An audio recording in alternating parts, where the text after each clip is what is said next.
Class 6 विषय हिंदी पाठ 4 माँ कह एक कहानी। यह मैथिली शरण गुप्त द्वारा रचित कविता है।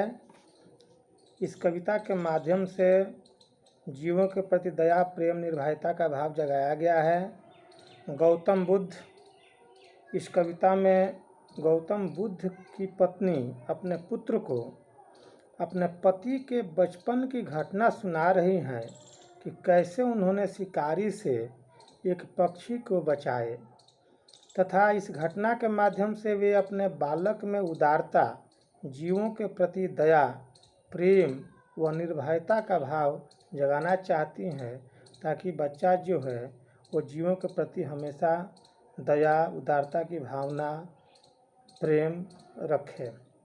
गौतम बुद्ध अपने शब्दों में कहे हैं कि सत्य के मार्ग पर चलते हुए कोई व्यक्ति दो ही गलतियां कर सकता है।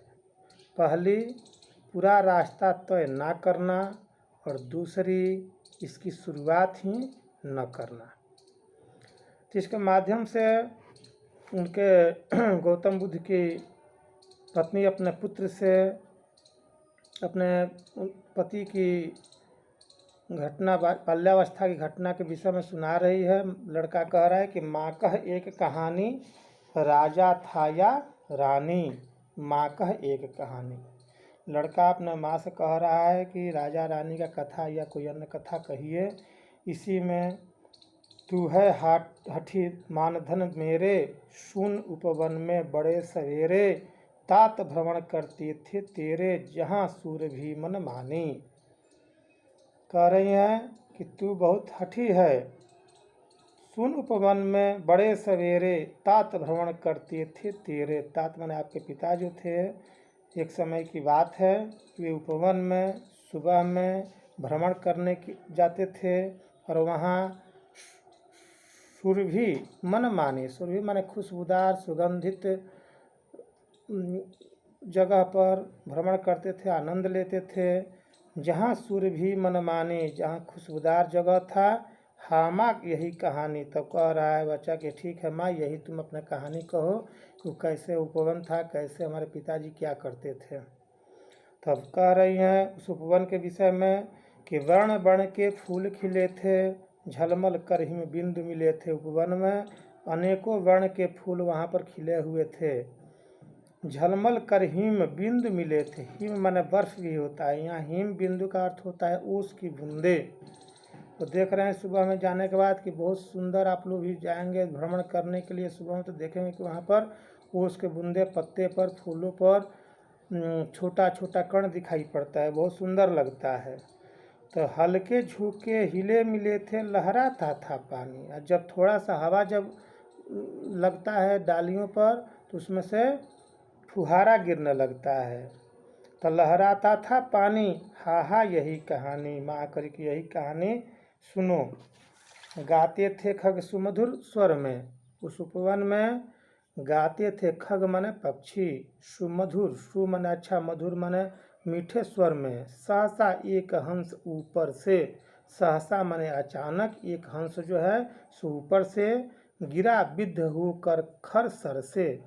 विद्ध माने कुछ सर होकर, सर, सर माने तेज तलवार, गिरा विद्ध होकर खर सर से। वह जो हंस जो है वह खर माने तेज तलवार, तेज तलवार या तेज धार, सर माने बाण, माने तेज बाण, नुकीला बाणों से, विद्ध माने छेदा हुआ, मारा हुआ, हुई पक्षी की हानि। उस बाणों से मारा हुआ जो हंस है वह इनके सामने आकर के ऊपर से गिर गया और हुई पक्षी की हानि, वो पक्षी की हानि हो गई, यानी मृत्यु तुल्य हो गया। हुई पक्षी की इनके आगे ही गिरता है। इसलिए यह कविता के रूप में कह रहे हैं कि वह जो आखेटक था, वह जो शिकारी था, वह अपने तलवार तेज धार वाले बाणों से विद्ध करके ऊपर हंस को जब मारता है तो हंस ऊपर से इनके सामने आकर के गिरता है। तो कहते हैं कि हुई पक्ष की हानि, करुणा भरी कहानी। ये बहुत दुखी कहानी है बाबू, कि वह मारता है और इनके सामने वह आकर के गिरता है। चौक उन्होंने उसे उठाया। जब सामने गिरता है तो अचानक उसको ये चौक करके उठा लेते हैं।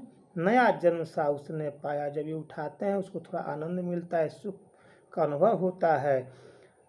तो इतने में आखेटक आया। इतने ही समय में जब तक ये उठाते हैं तब तक आखेटक शिकारी जो है इनके पास आ जाता है और वो सोचता है कि लक्ष्य सिद्धि का मानी, मैंने अपने लक्ष्य की सिद्धि तो कर लिया, यानी बाणों से मार दिया, हंस गिर गया, अब हंस मुझे प्राप्त हो जाएगा। लक्ष्य सिद्धि का मानी कोमल कठिन कहानी। अब कह रहे हैं कि वो तो समझ रहा है कि लक्ष्य हमारा हो गया, लेकिन यह जो कोमलता से सरसता से हमको यह प्राप्त हो जाएगा, यह कठिन हो गया। अब कारण कि दूसरे के हाथ में चला गया, बचाने वाले के हाथ में चला गया, मारने वाला तो मार चुका है।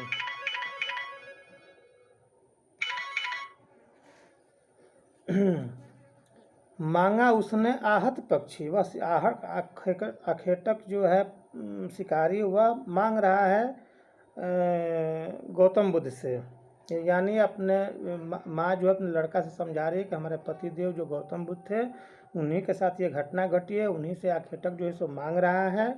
तब उस तेरे तात किंतु थे रक्षित, तात में तुम्हारे पिता जो हैं वे रक्षित थे, भक्षी नहीं थे, यानी खाने वाले नहीं हैं, रक्षा करने वाले हैं। तब उसने जो था खग भक्षी, तब उसके बाद जो खग का भक्षी माने भक्षण करने वाले हैं, हठ करने की ठानी। वह हठ करने लगा कि हमारा शिकार किया हुआ है, मैं शिकारी हूँ, मुझे चाहिए। हठ करने की ठानी। अब बढ़ चली कहानी। जब वो हठ करने लगा कि हमको चाहिए, तब इस कहानी जो है सब और बढ़ने लगा। वो कह रहे हैं कि नहीं देंगे, ये कह रहे हैं कि हमको चाहिए ही चाहिए। हुआ विवाद सहृदय निर्दय में। यहाँ विवाद सदय मन दया के साथ और निर्दय मन निर्दयता के साथ, दोनों आदमी के साथ अब टकराहट हो रहा है कि हम देंगे लेंगे, हम नहीं देंगे। उभय आग्रही थे स्व विषय में। उभय मैंने दोनों पक्ष आग्रह कर रहे हैं। ये आग्रह कर रहे हैं कि हम छोड़ दो हंस को, वो आग्रह कर रहे हैं कि मुझे दे दो। स्व माने अपने विषय में दोनों आदमी आग्रह कर रहे हैं। गई बात तब न्यायालय में, तब यह न्यायालय में बात पहुंच जाता है। सुनी सभी ने जानी, और सभी लोग इस बात को अब जान जाते हैं किस तरह की घटना घटी है। सुनी सभी ने जानी, व्यापक हुई कहानी। अब इतना विस्तार पकड़ लेता है कि सभी लोग जान जाते हैं और उपवन से बाहर ये बात चली जाती है। तब माँ कह रही कि राहुल तू निर्णय कर इसका। अब अपने पुत्र से कह रही कि इसका तुम निर्णय करो कि किसको चाहिए, न्याय पक्ष लेता है किसका, किसका न्याय पक्ष ले रहा है। कह दे निर्भय जय हो जिसकी, सुन लूँ तेरी बानी।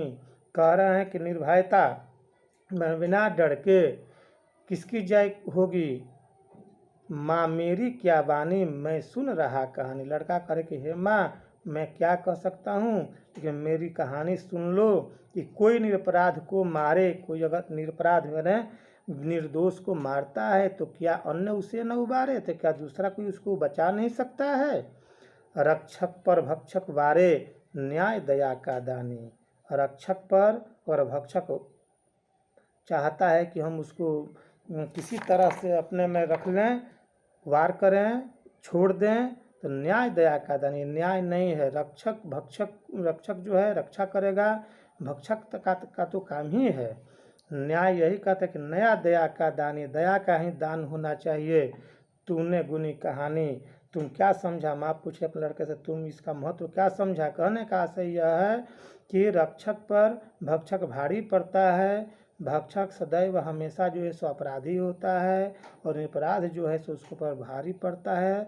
और जो बचाने वाला है वह रक्षक, उसकी विजय होती है, भक्षक की विजय नहीं होती है। कभी अहिंसात्मक व्यक्ति की ही विजय होती है, हिंसात्मक व्यक्ति की विजय नहीं होती है। ये बहुत अच्छा कविता है मैथिली शरण गुप्त का, जिससे हम लोग को ये प्रेरणा मिलनी चाहिए कि किसी भी जीवों के प्रति दया, प्रेम, सद्भाव, जीवों के प्रति दया और निर्भयता के भाव हम लोगों को हर व्यक्ति को रखनी चाहिए। और इसी के साथ मैं विराम करता हूँ। आप लोग शब्दार्थ अवश्य याद करेंगे और मौखिक प्रश्न बना लेंगे। लिखित प्रश्न आप लोगों तक हम भेज रहे हैं, इससे भी आप लोग अभ्यास पुस्तिका में अवश्य नोट करेंगे तो भविष्य में आप लोगों को अगले सप्ताह में संभवतः परीक्षा होने की आशा है। इस परीक्षा में आप लोग अपने स्तर से इसका क्वेश्चन का आंसर देंगे। और कोई प्रॉब्लम आए तो हमारे मोबाइल से आप लोग कंसल्ट कर लेंगे, विशेष समय बात करेंगे। धन्यवाद।